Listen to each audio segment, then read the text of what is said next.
বর্ষা মৌসুমের শুরুতেই আগ্রাসী রূপ ধারণ করেছে যমুনা নদীর সিরাজগঞ্জ অংশ।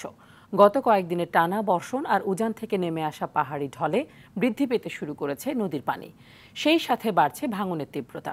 সদর ও শাহজাদপুর উপজেলায় নদী ভাঙনে এরই মধ্যে বিলীন হয়েছে ফসলি জমি, বসতভিটা ও গুরুত্বপূর্ণ স্থাপনা। সিরাজগঞ্জ থেকে সাজিরুল ইসলাম সঞ্চয়ের পাঠানো তথ্যচিত্রে বিস্তারিত জানাচ্ছেন আব্দুল হামিদ।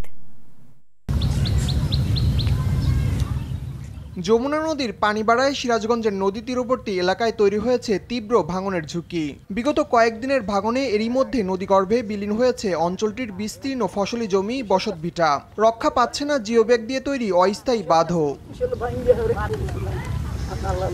জেলার সদর, চৌহালি ও শাহজাদপুর উপজেলার ভাটপিয়ারি, শিমলা, পাঁচঠাকুরি সহ বেশ কয়েকটি এলাকায় ভাঙন ভয়ঙ্কর রূপ ধারণ করেছে। ভিটেমাটি হারানোর ভয়ে আতঙ্কে দিন কাটাচ্ছেন স্থানীয় বাসিন্দারা। 3 কিলোমিটার ভেঙে যাইছে।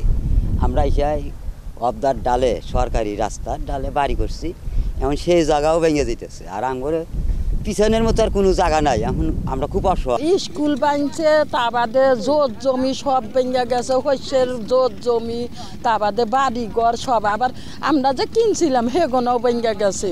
আবার আল্লাহ যে হিনে কিনা বাড়ি হচ্ছে, এটাও থাকবো না, বুঝছেন। এখন পোষার জায়গায় এখন ফের ভাঙ্গে আসতেছে, ফের ভাঙ্গে এসে আবার এইখানে আসতেছে। এখন এটার ঠেকান নাই। আমরা এই সরকারের কাছে আবেদন করি যে আমাদের এই যমুনার বাঁধ থেকে যেন আমরা রক্ষা পাই, অতি দ্রুত যেন কাজ করে পানি বোর্ডকে অনুমতি দেওয়া হোক এবং পানি বৃদ্ধি পাওয়ার কারণে এখন আরো বেশি ভাঙতেছে।